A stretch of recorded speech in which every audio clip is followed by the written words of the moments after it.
Top part of your head is called the cortex. You got a problem with the cortex, you decorticate, right? You got a problem with the cortex, you decorticate. You got a problem with your brainstem. And your brainstem either be the medulla, the midbrain, the pons, or the medulla. You got a problem with your brainstem being the midbrain, the pons, or the medulla, you're going to decerebrate. Problem with the cortex, you decorticate, arms up. Problem with the brainstem, you decerebrate, arms down. So if you had a choice to come in the emergency room unconscious, would you rather come in like this or like this? Like this. Tell your family members, no matter how they find you, crack your arms up. Just crack them up. Put them up like this, tape them, scotch tape them, do whatever you got to do. Make sure you arrive like this. Because if you come in the emergency room unconscious doing this, the organ people will be after you. They'll be whipping out all your organs. They'll be peeling your skin, whipping out your eyeballs. Make sure it was coming like this, all right? Very good. Other things you need to know. You got 2 holes in your head. Some people got more, but you can start off with 2 holes in your head.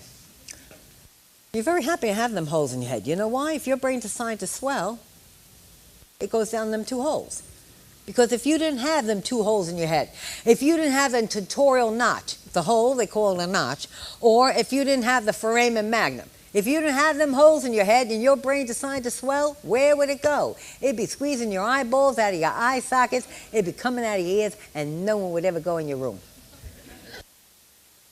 Except for male nurses. They would go in. That's the difference between a male nurse and a female nurse. Listen to me. We had some guy come in the emergency room, a patient. He was on his roof, like 2.5 stories up or whatever, drinking beer. Hello. And he fell backwards and impaled himself on a white picket fence. All right. Look, all the women are like, ugh. Anyway, so when he comes in, he's, still on the fence. All the females run in the corner like, oh. All the male nurses are like, hey, John, check this out, man. Check this out. They got all the guys around. It's like, hey, how you doing? You all right? Look. How you feel, right? There's all the females like, ooh. He wound up being fine, though. Right? He fell like 30-something feet, backwards, drunk, impaled him. Yeah, that's the key word here, drunk. Yeah, that's why he was drunk. Yeah, impaled himself. His intestines were fine, his stomach was fine, diaphragm fine. The only thing he did was like tear an omentum or some little tissue somewhere. Why? Because he was drunk.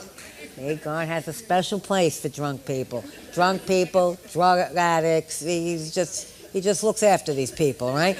Me or you, we hold down 2 jobs, we're crossing the street, bing, we die, we get hit by a car. You're going to figure it out. I don't get it. I don't get it. We just had another guy, drunk out of his mind, walking down Highland Boulevard, very big street in Santa Ana, gets hit by a car. Well, gets hit by 2 cars. Gets hit by 1 car, flies in the air, lands on another car, flies in the air, lands on the 3rd car. He's fine. The 3rd car he landed on, he went through the windshield, killed the driver. What's really good, future and all my day ones? Thank you for tuning into this video. As you can see, the videos I showcased before this video rolled was all clips of Laura Gasparis. And I wanted to address that and say thank you, Laura Gasparis. Without your videotapes, I would not be a CCRN today. And a matter of fact, this came in the mail a couple weeks ago, and I am very proud to have this on my wall. I wanted to vouch for her videotapes, and let's just say she reached out to me personally, and I took down the videos. To be honest, her review series are great, and let me tell you why. When I first started my ICU experience, to be honest, I was scared. And for those who may or may not know, I am in a cardiac surgery ICU setting where I take care of fresh post-ops. And I only did 1 year of a cardiac surgery, a year and a half of cardiac surgery before I started to go do travel nursing. And it was travel nursing that's actually put everything into perspective. But when I went back to my old unit, I told myself that I wanted to have my CCRN prior to going back. And I read the book Barron's CCRN, and that book, it was probably the most boring book I've ever read. Very informational, but it did not cover the topics that needed to be hit. And this is the reason why I am vouching for her video series tape. And I will be leaving all the links possible on this page and also down below for you to go ahead and purchase her series. It is very inexpensive. It's $150, and I'm pretty sure you're already a nurse, you're making money. $150 isn't that much. If you do want to pass this CCRN, I do suggest you go check out her page.